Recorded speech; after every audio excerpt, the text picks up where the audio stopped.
గురువుగారు ఇప్పుడు శని వక్రదృష్టి అనేది స్టార్ట్ అవబోతుంది రేపటి నుండి అంటే జూలై 13 నుండి.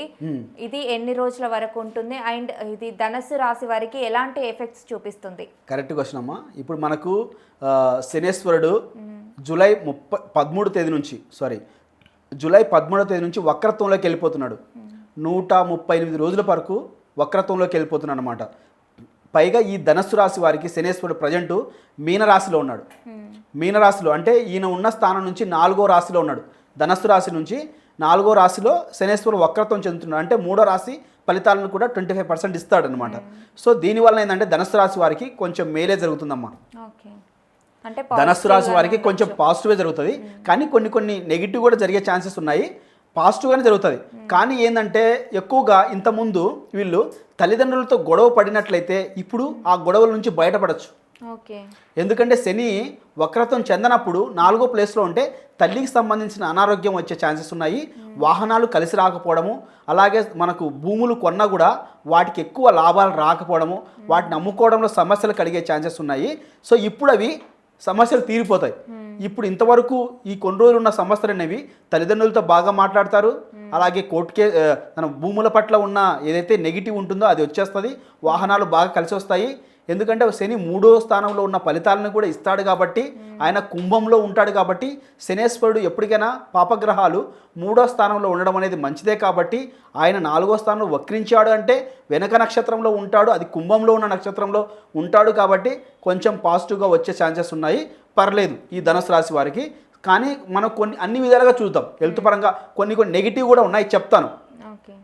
ఆ నెగిటివ్ ఏంటో చెప్తాను. ఇప్పుడు హెల్త్ పరంగా చూసుకున్నట్లయితే గొంతు కాలేయ సంబంధ సమస్యలు వచ్చే ఛాన్స్ ఉన్నాయి.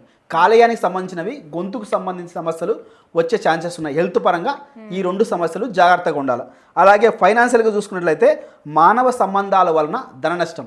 అంటే మానవ సంబంధాలు అంటే బయట చుట్టుపక్కల ఉన్న వాళ్ళ బంధువులతో కావచ్చు, ఫ్రెండ్స్తో కావచ్చు, ఇట్లాంటి మానవ సంబంధాల వలన వీళ్ళకు నష్టాలు వచ్చే ఛాన్సెస్ ఉన్నాయి. ఫైనాన్షియల్గా నష్టపోయే ఛాన్సెస్ ఉన్నాయి.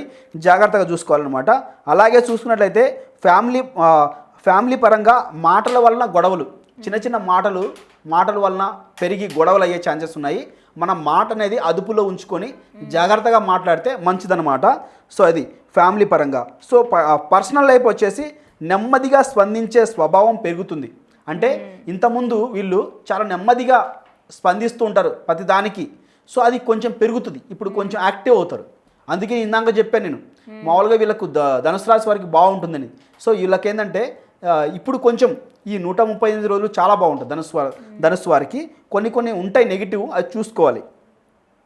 సో లైఫ్ స్టైల్ వచ్చేసి ఆదాయం కొంచెం తక్కువగా కనిపించవచ్చు, కానీ బాగుంటుంది. ఇంతకుముందున్న దానికంటే కొంచెం ఆదాయం తక్కువగా ఉన్నా సాటిస్ఫై అవుతారు, పర్లేదు. తర్వాత సోషల్గా చూసుకున్నట్లయితే చిన్న మాటలపైన అభిప్రాయ భేదాలు వచ్చే ఛాన్సెస్ ఉన్నాయి. అవి చూసుకోవాలి. చిన్న మాటలపైనే అభిప్రాయ భేదాలు వచ్చే ఛాన్సెస్ ఉన్నాయి. అవి కొంచెం చూసుకోవాలన్నమాట.